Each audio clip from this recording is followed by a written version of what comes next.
IMF।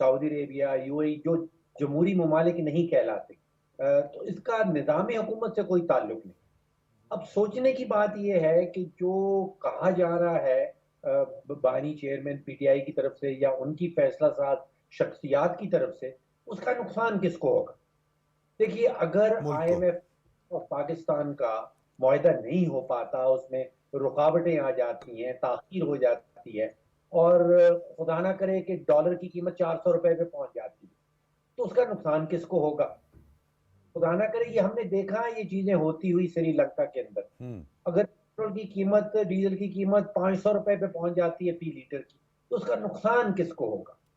اگر خدا نہ کرے پاکستان جو ہے وہ ڈیفالٹ کی طرف چلا جاتا ہے، تو اس کا نقصان کس کو ہوگا؟ اب تینوں سوالات کے جواب جو ہیں، وہ نقصان تو 24 کروڑ پاکستانیوں کا ہوگا۔ No doubt. ڈاکٹر صاحب، یہ جو آپ نے بات کی بڑا ایک اہم نقطہ ہے، میں اس کی کنٹینیوٹی چاہوں گا۔ یہ جو ہم اکثر ذکر کرتے ہیں کہ ہمارا فسکل ڈیفیسٹ ہے، ہمارا ٹریڈ ڈیفیسٹ ہے، آپ کو نہیں لگتا یہ ٹرسٹ ڈیفیسٹ جو ہے یہ بہت ہی خطرناک ہے ان تمام ڈیفیسٹ سے؟ جی، آپ درست کہہ رہے ہیں۔ ٹرسٹ ڈیفیسٹ کا جو نقصان ہے پاکستان کو، پاکستان میں رہنے والوں کو، اور آئی تھنک آپ ٹھیک کہہ رہے ہیں کہ ٹریڈ ڈیفیسٹ تو ہے ہی ہے، بجٹ ڈیفیسٹ بھی ہے، لیکن شاید ان دونوں کی بنیاد بھی ٹرسٹ ڈیفیسٹ ہے، اور وہ اس قسم کے بیانات سے مزید بڑھ جاتا ہے عوام کا، اور عوام کے جو ڈاکٹر صاحب، کوئی امپیکٹ ہو سکتا ہے آپ کو لگتا ہے اس خط کا، جو کہ ایک انفارچونیٹ ہے، جو کہ میں کہتا ہوں ایک المیہ ہے؟ میں تو مطلب میرے لیے بڑا سرپرائزنگ ہے، آپ کے لیے بھی بڑا سرپرائزنگ ہوگا کہ ایسی صورتحال میں جب ملک ایک معاشی مشکلات کے دورائے پہ کھڑا ہے، مشکلات سے دوچار ہے، آپ کو لگتا ہے کہ کوئی اس کا امپیکٹ ہو سکتا ہے؟ کیونکہ آپ کو یاد ہوگا کہ IMF کے جو وفود تھے انہوں نے مختلف ملاقاتیں بھی کی تھی سیاسی جماعتوں کے سربراہان سے۔ دیکھیے، IMF کے اوپر اس کا کوئی امپیکٹ نہیں ہوگا۔ IMF کے دائرہ کار سے باہر ہے۔ IMF کی کوئی مہارت نہیں ہے الیکشن کو آڈٹ کرنے کی، ووٹ گننے کی۔ 78 سال ان کی عمر ہو گئی ہے، ایسا کبھی کیس ان کے پاس پہلے آیا نہیں ہے۔ سو دے از بیونڈ دیئر ایکسپرٹیز، ان کی مہارت سے باہر کی بات ہے، ان کی اسپیشلائزیشن سے باہر کی بات ہے، تو IMF کے اوپر تو اس کا اثر نہیں ہوگا۔ یہ ہم نے آلریڈی کیا ہے۔ انہوں نے IMF والوں نے کہا ہے کہ جو بھی نئی حکومت بنے گی وہ اس کے ساتھ کام کرنے کے لیے تیار ہیں۔ اس کو وہ انٹرنیشنل ریلیشن میں کہتے ہیں recognition of the de facto. Yes, recognition ملی ہے۔ ڈاکٹر صاحب، آپ نے 78 سال کا ذکر کیا نا، تو جو خط لکھنا چاہ رہے ہیں ان کی عمر بھی 78 سال ہے، تو 78 سال میں بھی اگر آدمی میچور نہ ہو تو پتہ نہیں پھر کب ہوگا۔ جاوید صدیق صاحب، بڑا اہم نقطہ اٹھایا کہ جو عالمی مالیاتی ادارہ ہے اس کا اپنا ایک میکنزم ہے، اس کا ایک اپنا چارٹر ہے، جس کو آرٹیکل آف دا IMF کہتے ہیں، جس میں اس کی تمام جو جس طریقے سے انہوں نے کام کرنا ہے پوری دنیا میں۔ تو یہ جان بوجھ کے یہ سب کچھ کیا جا رہا ہے کیا؟ اس پولرائزیشن، اس ڈیویژن، اس ایگریشن جس کا ہم ذکر کرتے رہتے ہیں، خدا نخواستہ ملک کے اندر ایک انارکی، پھر ہم وہ ہائیبریڈ وار اور اس کے بھی ذکر کرتے ہیں، یہ اس کے جانب ایک قدم نہیں ہے؟ میرا خیال ہے کہ ہمیں اپنی جو داخلی اختلافات ہیں ہمارے سسٹم کے اندر، الیکشن فیئر ہوئے ہیں یا نہیں ہوئے، جو بھی ہے، ہم بہت سے لوگ کہہ رہے ہیں، اس کو بیرون ملک لے جانا، ہاں، آڈٹ کروانے کی بات ہے۔ آڈٹ کروانا، انٹرنیشنل لیول پر ان اختلافات کو لے جانا۔ وہ کہتے ہیں نا کہ don't wash your dirty linen in public.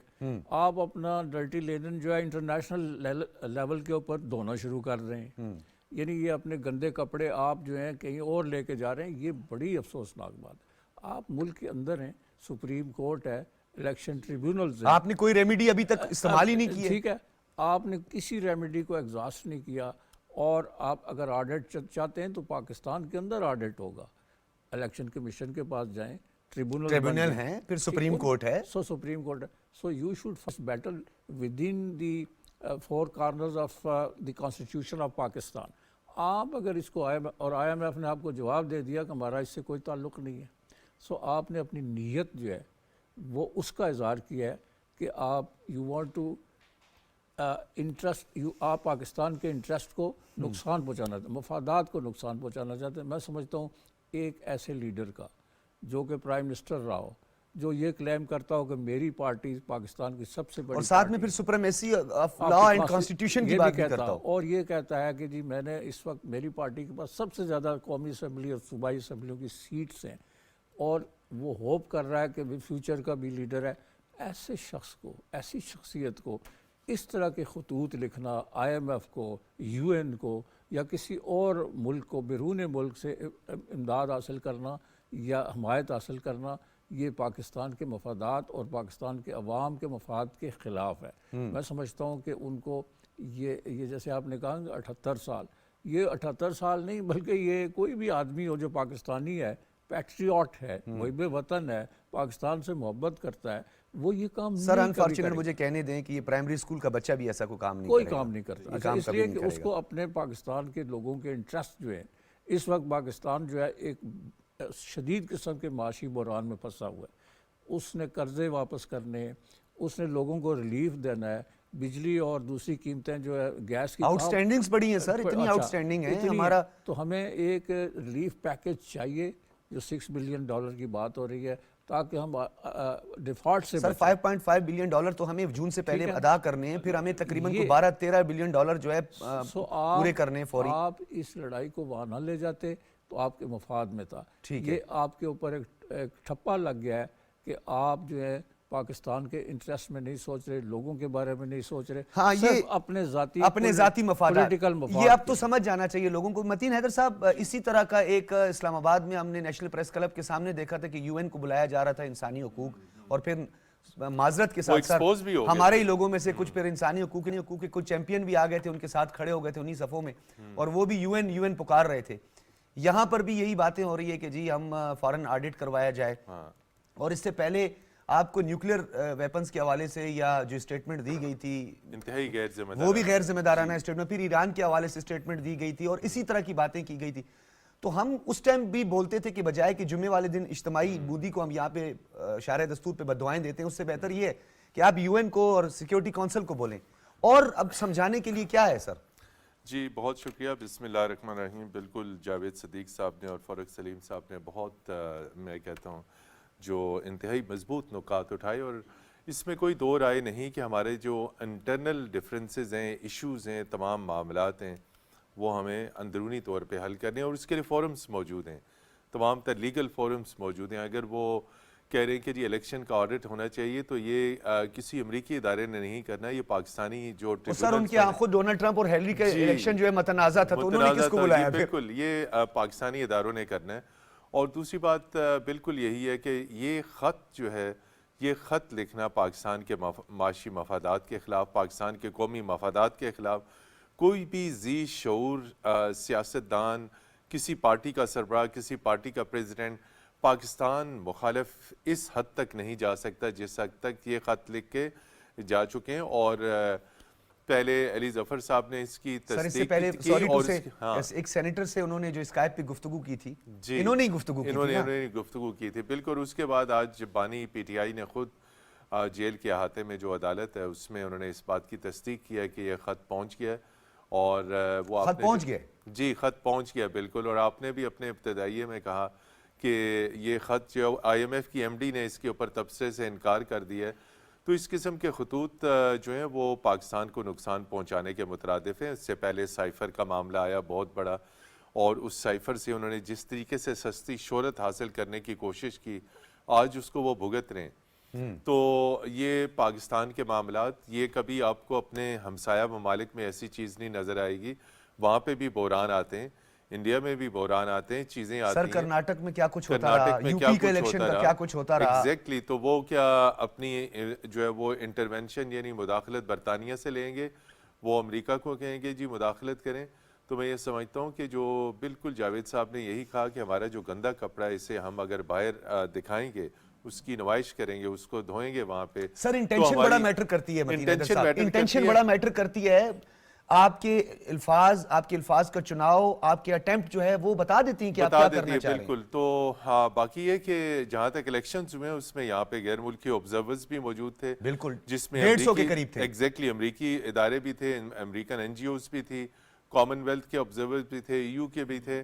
اگر کوئی اتنی بڑی ریگولیرٹی ہوتی تو وہ فوری طور پہ پوائنٹ آؤٹ کر دیتے کہ کوئی ریگولیرٹی ہوئی ہے، کوئی اس میں گڑبڑ ہوئی ہے، کوئی ایسی چیز ہوئی ہے، اور اگر ہوئی ہے، اور وہ آپ نے دیکھا کہ اسلام آباد کی 3 نشستیں فوری طور پہ ہائی کورٹ نے اس پر ایکشن لیا اور ان کا نتیجہ جو ہے معطل کر کے رکھا ہوا ہے۔ تو ہمارے جو قانونی فورمز ہیں وہ یہاں پہ موجود ہیں، اور بہت ساری نشستوں کے اوپر جو ہے وہ ریلیف دیا بھی گیا ہے.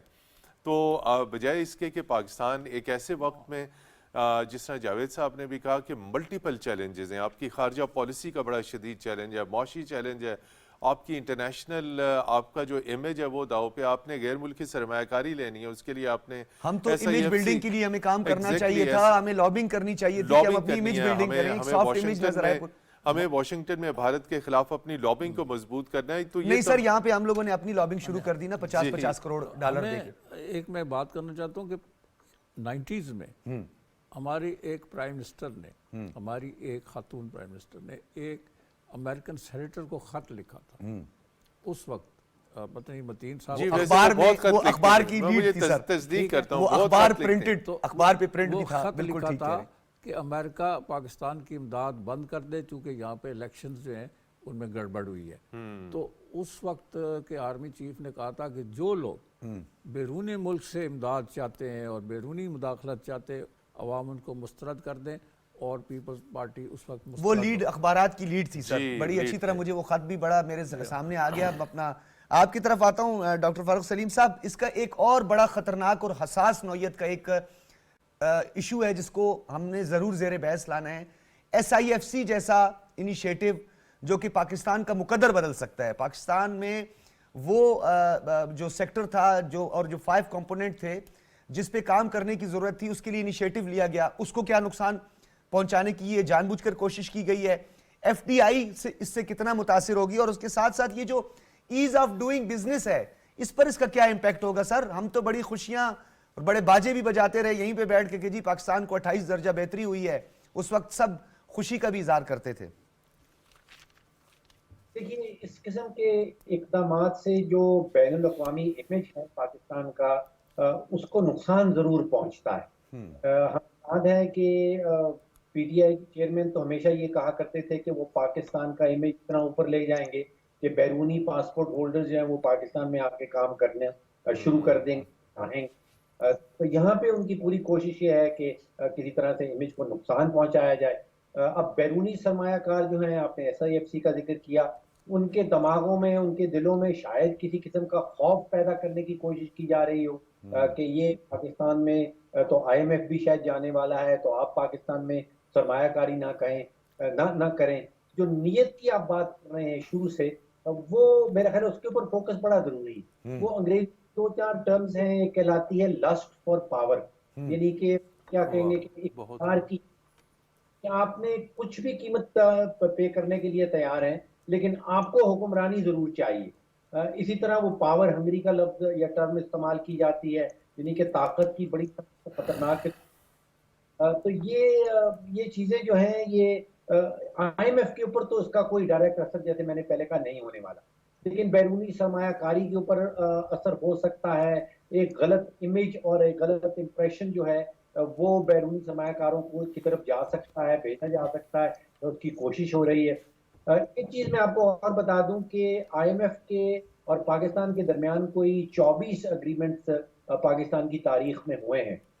جب ایوب خان کی حکومت کے دوران کوئی 3 اگریمنٹ ہوئے تھے, ضیاء الحق صاحب کی ٹینئر کے دوران 5 اگریمنٹس IMF اور پاکستان کے طے پائے تھے, اور صاحب کے دوران بھی, صاحب کے دوران بھی 5 اگریمنٹ ایسے ہوئے ہیں. تو IMF کا کوئی تعلق جو ہے وہ طرز حکومت سے نہیں ہے. جیسے میں نے شروع میں کہا کہ ان کا تو چارٹر واضح ہے بالکل کہ انہوں نے انٹرنیشنل مانیٹری کوآپریشن کی طرف کام کرنا ہے.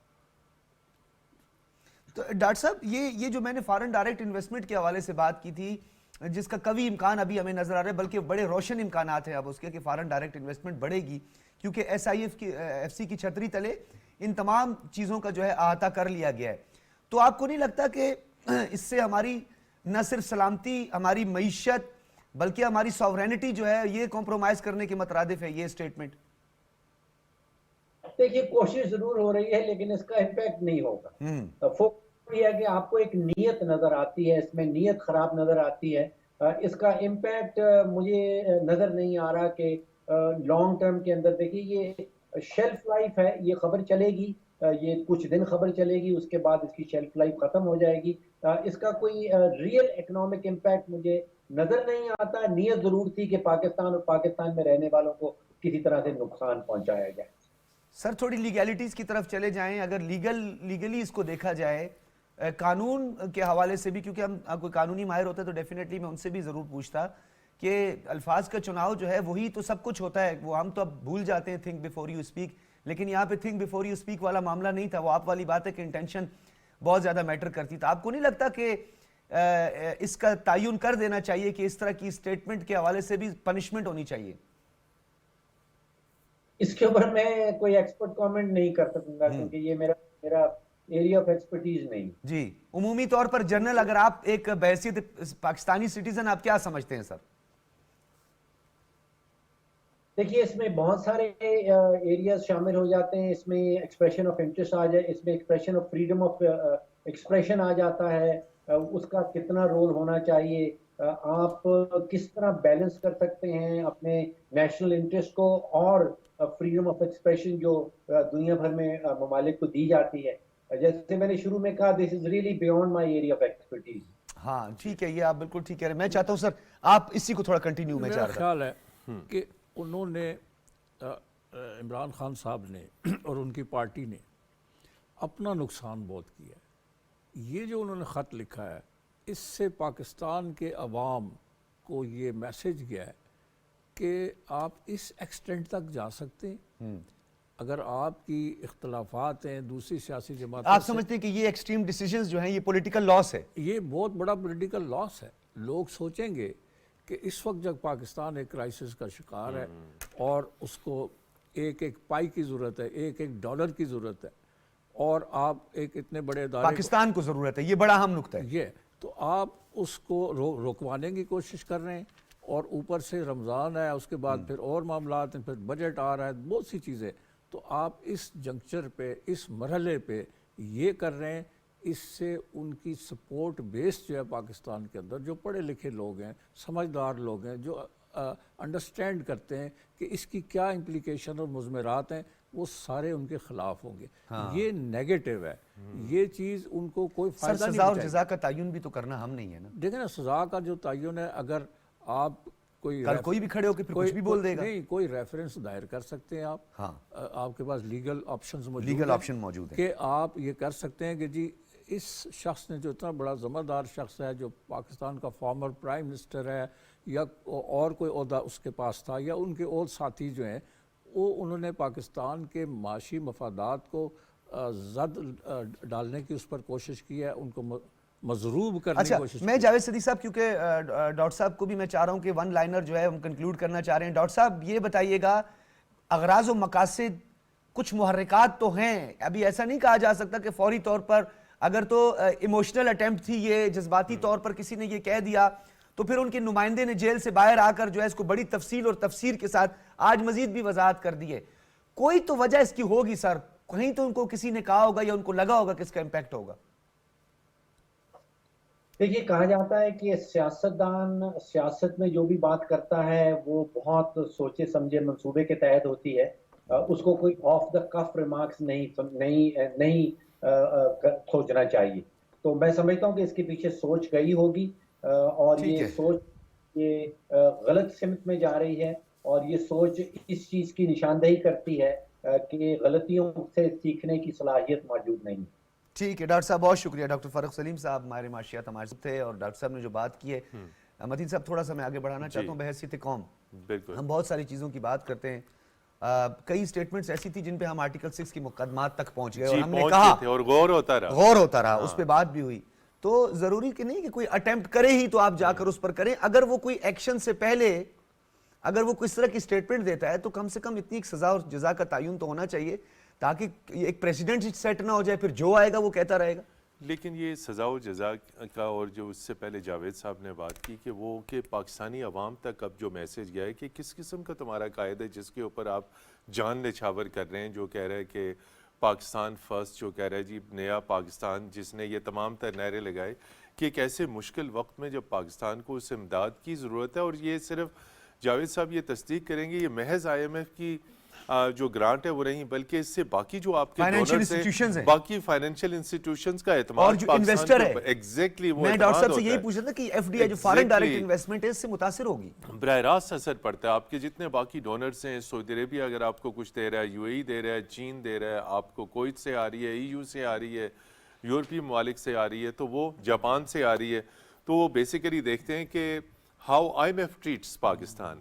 تو یہ صرف ایک امداد نہیں ہے بلکہ ایک پاکستان کے فائنینشیل نظام کی تصدیق ہوتی ہے آئی ایم ایف کی جانب سے. سر یہاں پہ ہم بیٹھ کے اس لیے بہت بڑا نقصان ہو سکتا ہے. متین صاحب ہم یہاں پہ بیٹھ کے بھی بات کرتے رہے بلکہ ہمارے لیے استاد کی حیثیت رکھتے ہیں. اچھا ایک بات میں اس میں یہ بھی ایڈ کر دوں, انٹرنیشنلی بین الاقوامی طور پر ایسے شخص کا, ایسے لیڈر کا امیج تباہ ہو جاتا ہے جب اس کو دیکھتے ہیں کہ یہ اپنے نیشنل انٹرسٹ کے خلاف نیشنل انٹرسٹ کے خلاف. یہ ہم وہ وہاں جاوید صدیق صاحب میں چاہوں گا آپ بھی اس پر جو ہے نا آپ کا بھی اوپینین چاہوں گا, اور متین صاحب آپ سے بھی, کیونکہ ہم بات کنٹینیویشن تھی آرٹیکل 19 کے حوالے سے جس میں خاص طور پر ہمارا جو فورتھ پلر ہے فریڈم آف پریس کی بات ہے, اس پہ بائنڈنگ ہے کچھ چیزیں کہ آپ فارن ریلیشنز جو ہوتے ہیں اس پہ آپ بہت زیادہ غیر ضروری کنٹروورسیز میں نہیں جائیں گے. آپ پاکستان کو کیا یہ آرٹیکل 19 جو ہے وہ محض آزادی اظہار رائے اور اس حلقے کے لیے یہ فورتھ پلر کے لیے آزادی اظہار رائے اس میں دیکھیے وہ آپ کے لیے بھی ہے, جاوید صاحب کے لیے, میرے لیے, ان تمام لوگوں کے لیے, اور یہ پولیٹیشینز کے اوپر بھی ہے. یہی یہ سوال ہے سر, یہ تو ڈائریکٹ یہ آزادی اظہار کا. آزادی اظہار کا یہ مطلب نہیں کہ آپ اپنے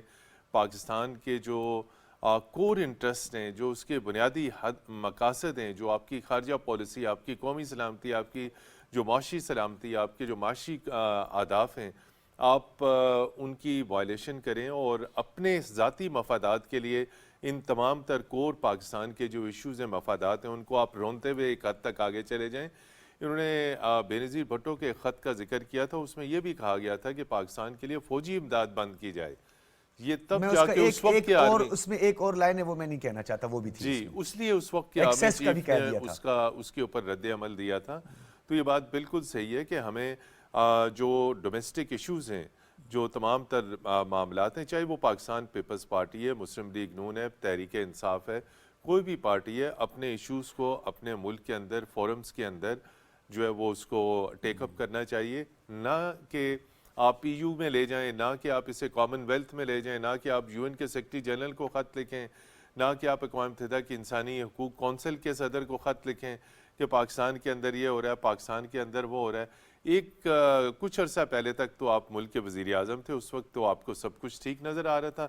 اس وقت تو آپ کہتے تھے میں پاکستان کی لکھنے چاہیے تھے آرٹیکل 370 اور 35 کے آپ اس وقت کہہ رہے تھے کہ میں پاکستان کی فوج اور آئی ایس آئی کے خلاف ایک لفظ نہیں سننا چاہتا. آج ہمارے ان قومی سلامتی کے اداروں کے خلاف جو لب و لہجہ استعمال کیا جا رہا ہے, تو وہ آپ کی وہ زبان کون سی تھی, یہ کون سا آپ کو لب و لہجہ ہے؟ جی خیر سمجھنے کے لیے بہت کافی ہے, سمجھ جائیں گے سر. کچھ بعض اوقات دال میں تڑکا ہوتا ہے نا سر, وہ جب بیٹھتا ہے اپنی جگہ پہ. جاوید صدیق صاحب آرٹیکل 19 کا جو آپ نے حوالہ دیا ہے, فریڈم آف ایکسپریشن, وہ ہے subject to certain conditions of law. جی, سرٹن کنڈیشنز آف وہاں مادر پدر آزادی نہیں ہے. تو یہی ہے نا سر فارن ریلیشن پر, تو ادھر وہاں پہ خاموشی ہے نا. آپ بالکل کہیں پہ دنیا میں کوئی نہیں بولتا, جو بھی منہ میں آئے وہ کہہ دیا, جو بھی آپ کا قلم لکھنا چاہتا ہے وہ لکھ دیا. یہ نہیں ہے, subject to certain conditions of law. Exactly. مثلا اس میں یہ ہے کہ آپ فوج اور جوڈیشری کو ریڈیکیو نہیں کر سکتے. نہیں کر سکتے. آپ فارن ریلیشنز کو آپ فارن ریلیشنز کو, پاکستان کے جو فارن ریلیشنز ہیں جس سے سیکیورٹی متاثر سر, اس سے ایلیجیبلٹی آف کینڈیڈیٹ بھی اس میں آ رہا ہے, آرٹیکل 63 کی کلاس جو ہے.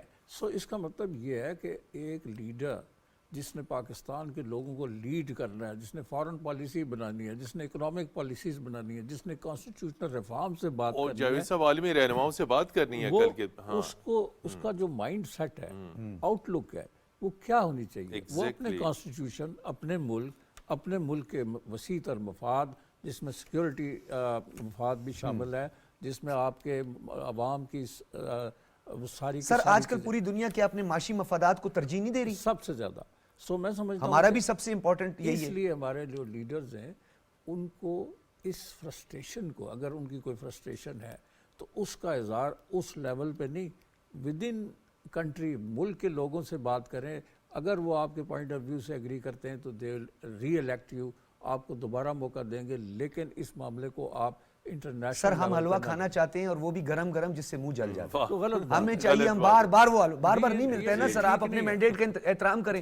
اگر آپ نے آڈٹ کروانے تو خیبر پختونخوا میں کروا دیتے ہیں. یہ ہے کہ آپ اتنے بڑے عہدے پہ جو آدمی ہوتا ہے اس کو تو بڑا چھان پھٹک کے لوگ ووٹ دیتے ہیں کہ یہ ہمارے انٹرسٹ کا کور انٹرسٹ ملک سر کے اس میں متین صاحب مہندا جی۔ راجہ پکسے جو کہ سری لنکا لنکا میں کے اقتدار پر بیٹھے رہے، ان کے حوالے سے لوگوں کے تحفظات پروٹیسٹ ہوئے بہت بڑے، پھر آپ دیکھیں کہ ڈیفالٹ میں بھی وہ پہنچ گئے، کہاں تک وہ پہنچے، لیکن ان کی بھی ایک بیٹھک ہم نے دیکھی سر، تمام چاہے وہ ٹامل تھے، سنگالی تھے، سارے سب مل کر اکٹھے بیٹھے، انہوں نے بیٹھے۔ کہا کہ جی ملک کی معیشت کو دیکھنا ہے۔ ایگزیکٹلی بالکل یہی بات ہے، اور جب اسی لیے یہ کہا جاتا رہا کہ چارٹر آف ڈیموکریسی کے علاوہ چارٹر آف اکانومی بھی ہو، لیکن افسوس اور بدقسمتی کی بات ہے کہ چارٹر آف اکانومی کے اوپر کوئی بھی پولیٹیشین آپ کا جو ہے وہ راضی نہیں ہوا۔ اب چونکہ فارن بات ہو رہی ہے تو میں اس کے اوپر میں اور جاوید صاحب اکثر اسلام آباد میں غیر ملکی سفیروں سے ملتے رہتے ہیں، وہ اکثر یہ کہتے ہیں کہ your politicians are not sincere toward stabilising economy, کہ آپ کے سیاستدان اپنے ملک کی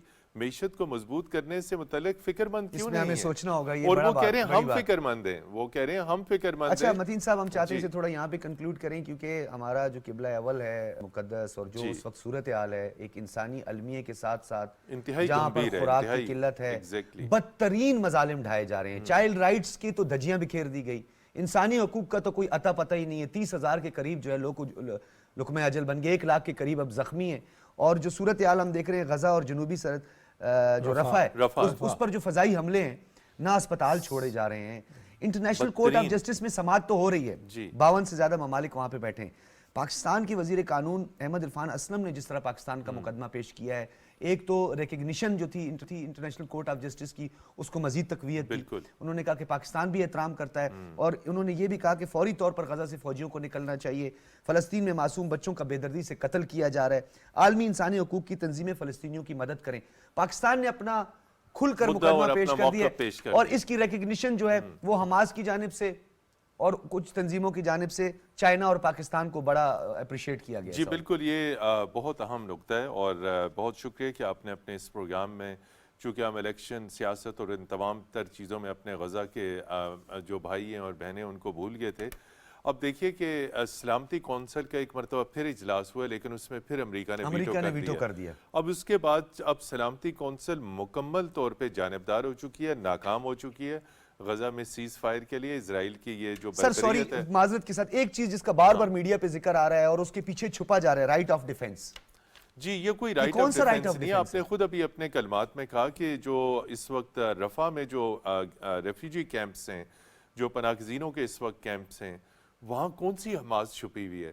وہ آخری گوشہ عافیت تھا فلسطینیوں کے لیے، غزہ کے ان لوگوں کے لیے، کہ وہاں وہ چھپے ہوئے تھے، اپنا وہاں شیلٹر لیے ہوئے تھے، وہاں پناہ لیے ہوئے تھے، اور اس کو بام کر دیا گیا، اسے تباہ کیا جا رہا ہے۔ ہاسپٹلز ہیں وہاں پہ، ان کے اندر انہوں نے اس کو جائے عافیت کے طور پہ وہاں پہ شیلٹر لیا ہوا تھا۔ تو یہ اب تمام تر نظریں، آپ نے صحیح کہا، تمام تر نظریں اس وقت عالمی عدالت انصاف کے اوپر ہیں، کہ عالمی عدالت انصاف کا یہ فرض بنتا ہے کہ اب اپنے پچھلے آرڈر کے مقابلے میں اب کوئی وہ انتہائی سخت حکم نامہ جاری کرے۔ سر کیا انٹرنیشنل کورٹ آف جسٹس، کیونکہ اسے تو ہم کبھی نہ متنازع بنا سکتے نہ بنانا چاہیے، کیونکہ یہ تو عالمی عدالت انصاف ہے، جہاں پہ انصاف کی، اور یہ سلوگن کے ساتھ بھی آپ کو لگتا ہے کہ کہیں پہ انڈر دا امبریلا آف یا سپریمیسی آج بھی طاقتور ممالک کی کیا انفلوئنشل ہے وہ وہاں پہ بھی؟ جی یہ بڑا اہم نکتہ ہے، لیکن ہاں میں نہیں سمجھتا کہ جو دنیا بھر کے انتہائی عام جورسٹ ہیں وہ انسانی حقوق کی اتنی شدید خلاف ورزی کو، بچوں اور خواتین کی کلنگز کو، اس کے اوپر وہ کسی قسم کا اپنی حکومتوں سے کوئی پولیٹیکل کوئی جسٹیفیکیشن نہیں بنتی۔ یہ جورسٹ ہیں، اور یہ وہی جورسٹ ہیں جو امریکہ کے اندر بھی اپنی حکومتوں کے خلاف فیصلے دیتے رہے دنیا بھر کے، اور یہ 15 ججز ہیں جو دنیا بھر سے یہ سلیکٹ کیے جاتے ہیں۔ جو ججز ہیں ان کی کچھ جسچر سے بھی اندازہ ہو رہا ہے، اور ان کی کچھ سٹیٹمنٹ ایسی ہیں جی لیکن جس سے اندازہ ہو رہا ہے جس طرح پہلے والا فیصلہ بھی آیا وہ بھی بہت جرأت مندانہ تھا کہ اسرائیل کو پریونٹ کیا جائے مزید یہ جینوسائیڈ سے۔ تو اس وقت جو ہے یہ جنگ نہیں ہے، یہ جینوسائیڈ، یہ جان بوجھ کے وہاں پہ مسلمانوں کا۔ اور اچھا جب اسے کنکلوڈ کریں گے، کسی ڈیسیجن کی جانب بڑھیں گے تو اس کا کوئی امپیکٹ ہوگا؟ جی اس کا امپیکٹ یہ سیکیورٹی کونسل کا امپیکٹ نہیں ہو رہا تھا، ہم نے دیکھا ریزولوشنز پہ ریزولوشن، اگین عالمی برادری کے اوپر مدعا جائے گا کہ اس کے عالمی عدالت انصاف کے فیصلے کو پر عمل درآمد کو یقینی بنانے کے لیے یقینی طور پہ دوبارہ پھر انٹرنیشنل کمیونٹی، یہ امریکہ کے اوپر آئے گا سب سے زیادہ فرض، یہ برطانیہ کے اوپر آئے گا، فرانس کے اوپر آئے گا، یہ طاقتور EU کے ممالک کے اوپر آئے گا کہ اس وقت عالمی عدالت انصاف جو بھی فیصلہ دیتی ہے اس کے اوپر عمل درآمد کو یقینی بنایا جائے. اگر یہ نہیں ہوگا تو میں سمجھتا ہوں کہ ڈیوائس آف انٹرنیشنل لا. اچھا یہ جاوید صدیق صاحب اس تفریق اس دور معیار کو کہ جہاں پہ حوثیوں کے حملے کو تو دہشت گردی کہا جا رہا ہے لیکن اسرائیل کے حملے کو جو ہے سیلف ڈیفنس کہا جا رہا ہے. دیکھیے جتنی یہ منافقت ہے اور یہ جو دو چہرے ہیں خاص طور پر امریکہ کے اور اس کے حلیفوں کے یہ ایکسپوز ہو چکے ہیں. جو تیسری دفعہ اس نے یہ ویٹو کیا ہے اس کا کیا جواز تھا؟ پھر یہ ہے کہ جو انٹرنیشنل کورٹ آف جسٹس نے پہلے رولنگ دی اور اب جو وہ ہیئرنگ ہو رہی ہے یہ ایک مورل اور ایتھیکل پریشر ہے. ہاں مورل ایتھیکل پریشر یہ بالکل بہت بڑا پریشر ہے. اچھا سر ویسے موریلٹیز ہے بین الاقوامی دنیا میں مفادات جو کی دنیا میں؟ عوام ہے نا یورپ کے امریکہ کے آپ نے دیکھا امریکہ کی سڑکوں کے لاکھوں لوگ نکلے ہیں بالکل اسرائیل کے خلاف اور فلسطینیوں کے حق میں اور اس وار کو ختم کرنے کے لیے. کل ہی بلنکن کے گھر کے باہر پروٹیسٹ ہوتا رہا ہے. اس کے علاوہ جو ہے نا برطانیہ کی خصوصی کمیٹی نے وہاں کا دورہ کیا ہے رفح کا اور غزہ کی پٹی کا اور اس کی جو ہیڈ تھی خاتون اس نے آگے جو رپورٹ دی ہے وہ انتہائی شرمناک ہے. اس نے کہا کہ ہم سر گرجا گھروں پر حملے ہو رہے ہیں. ایگزیکٹلی مسجدوں پہ گرجا گھروں پہ اسپتالوں پہ ان جگہوں پہ جہاں ایمبولینسز پہ بالکل جہاں ایمبولینس بیت المقدس پہ سر عیسائیوں کو بھی جانے کی اجازت نہیں دی سو اس کا مطلب یہ ہے کہ یہ اسرائیلی جو سٹیٹ ہے یہ کسی مورالٹی پہ کسی ایتھکس پہ کسی انٹرنیشنل قانون پہ کسی مذہب پہ نہیں. مذہب بھی جو ان کا اپنا مذہب ہے اس پہ بھی نہیں بالکل اس میں بھی اس طرح کا تشدد جینوسائیڈ بچوں کو مارنا اور خواتین کو قیدی خواتین کو ریپ کرنا یس یہ بھی واقعات ہو چکے ہیں. اچھا سر باقاعدہ یہودیوں نے اس حوالے سے امریکہ خود اسرائیل کے اندر بھی پروٹیسٹ ہوتا رہا ہے اس پر. لیکن نیتن یاہو ایک ایسا شیم لیس اور ڈھیٹ آدمی ہے کہ وہ کہتا ہے کچھ ہو جائے میں جنگ بند نہیں. تو ہم کیا اس بات کو آخر میں آ کر نیتن یاہو کی مینٹیلٹی پر جو ہے ختم کر دیں گے؟ نیتن یاہو کی مینٹیلٹی کا مطلب یہ ہے کہ انٹرنیشنل کمیونٹی جو ہے اس کو پریشر ڈالنا چاہیے اس قدر. اور یہ جو آرمز دیکھیں اس وقت بھی امریکہ اور یورپ اس کو سر جسے ہم ویسے مفروضوں پہ مبنی تبصرہ کہا کرتے تھے اور ہم کہتے تھے نہیں جی یہ تو اب مفروضے ہیں یہ تو افسانوں میں ہوتا ہے گریٹر اسرائیل.